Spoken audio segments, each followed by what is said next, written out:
you, one and all. I'm truly just humbled by the great outpour of commitments. Your attendance here is really heartrending. I can feel you, I understand you, and I know that we are in this, come on, say, together. Come on, let's give the Lord a hand praise.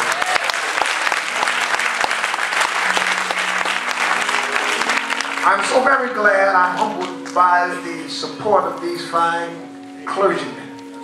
Each of them that you have heard have spoken words of life and strength and character. And they have come together and we have shared to say to you that we are together and want you to remain so till this fight comes to a successful end.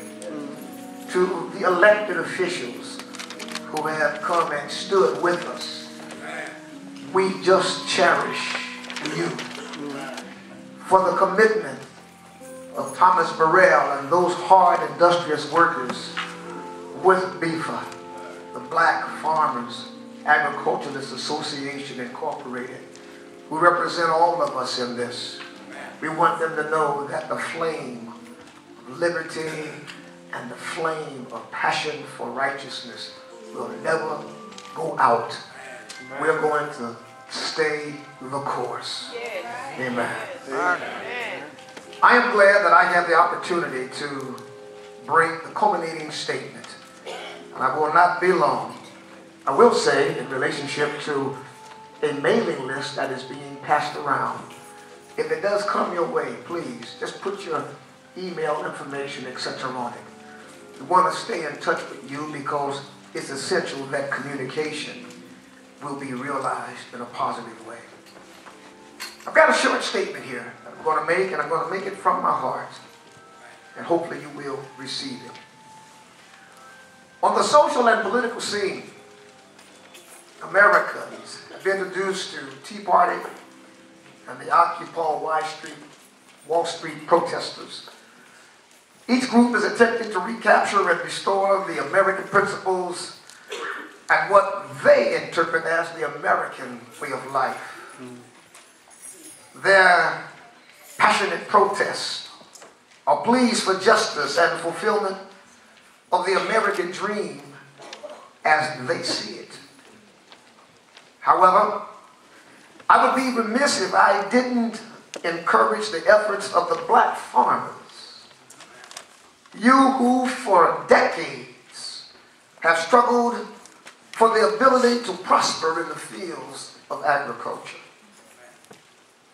Undaunted by the past, black farmers have an opportunity to reap a harvest from the dry and bitter soils of American history and hopefully transform our experience into a future of stability and progress. Brought here as slaves, black Americans have been systematically denied our rights and the benefit of our labor. The sociopathic conscience of American racism cannot fathom the abuse and the devastating consequences of this country's bankrupted policies they have wrought against our children of African heritage. Whether rich or poor, educated or miseducated, here we are. We cannot be denied, and there will be a reckoning for America and for us. Yeah. Preach, bro. Yeah.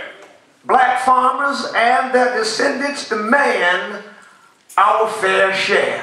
Yeah.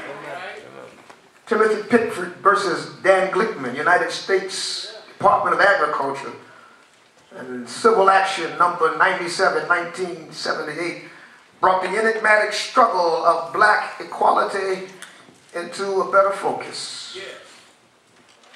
For the lack of a better metaphor, our struggle to attain the promised 40 acres and the mule, that post-Civil War declaration for compensation for the evils of slavery, it has been systematically denied us by the government, its agencies and authorities.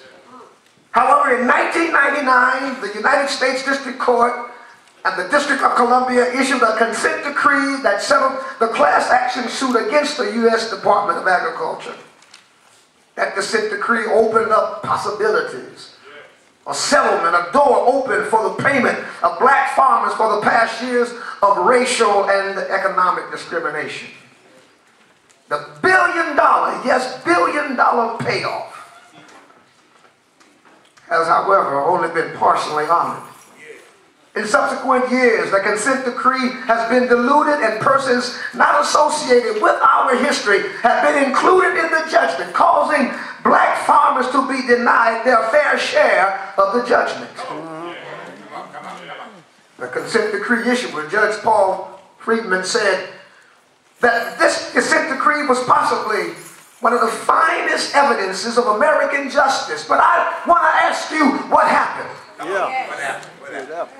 No sooner than the payments began, the insidious nature of racism and lethargy and that condition that was resonant with the American psyche, it set in place. They just didn't take us seriously. Come on. No sooner than Bill Clinton supported the black farmers' class action, the judgment that would award us these benefits, things started to occur that made it impossible, highly improbable, for us to be notified. The settlement known as Pigford I was to pay black farmers for past historical discrimination, administrative discrimination, etc. And under Section 741, the judgment would guarantee claimants compensatory damages of $50,000 and injunctive relief that could be as much as $2.5 million.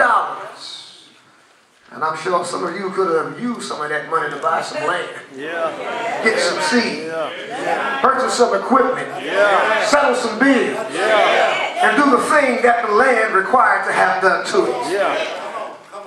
Hundreds and thousands of eligible black farmers and their descendants were not properly notified of their class action rights.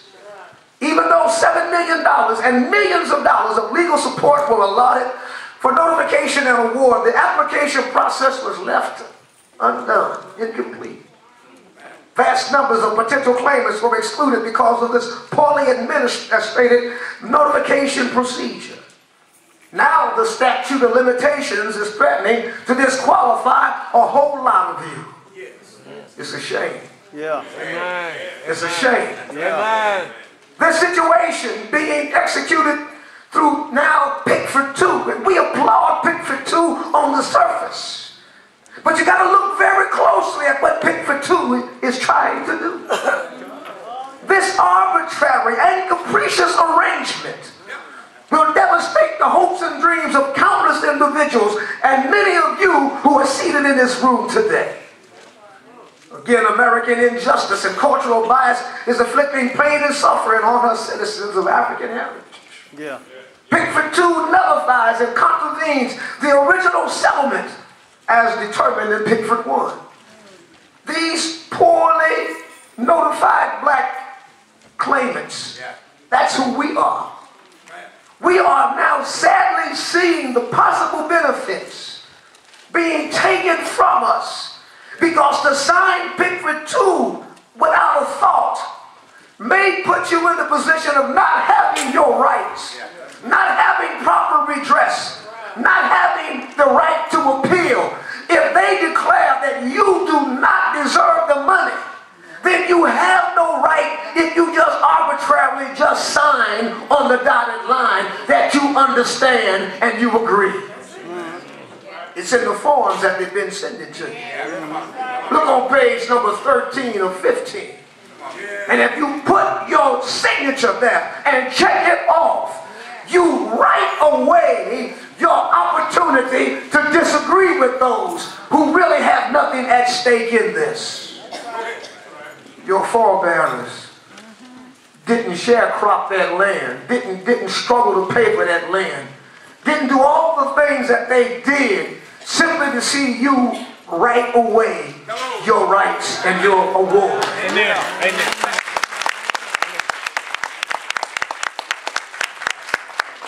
Ironically, this injustice occurred under the hand of President Barack Obama. Not to his discredit, but it was a careless act. But we would be remiss if we did not address it and say it straightforward like it should be said. Barack, you messed up on this one, but that's all right. We're going to take our rights because we deserve to have them.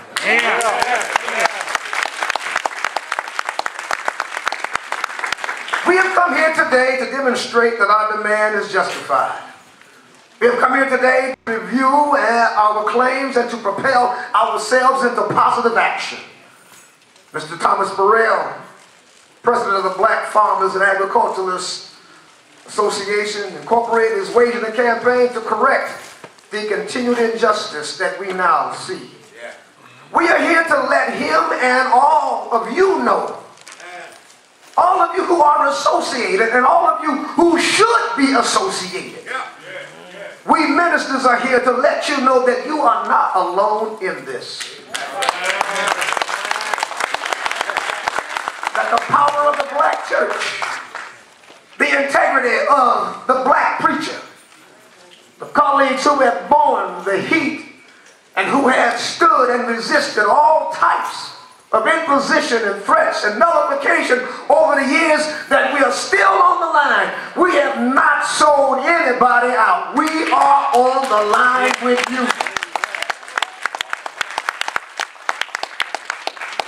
Our militancy is with purpose and control. It has dignity and honor to it. And we know that American citizens are indeed protected by the law. Everybody say due process. Due process. And that's what we're going to guarantee that you get. Due process. We just need your help. Pigford II is proving to be a severance package rather than a settlement package. This is why you're here. And when this statement is over, we want to give you space to just ask the particular question. How much time do I have before the deadline catches me? We're going to answer that question. What does our positive action in Washington, D.C. mean? We're going before the court, hopefully in a few days. We've already done the things necessary to get us there. And the Black Farmers and Agriculturalists Association is the only group in the entire country that has standing in the district courts. Leading to the Supreme Court. And if we bring all of you in with us, you will have standing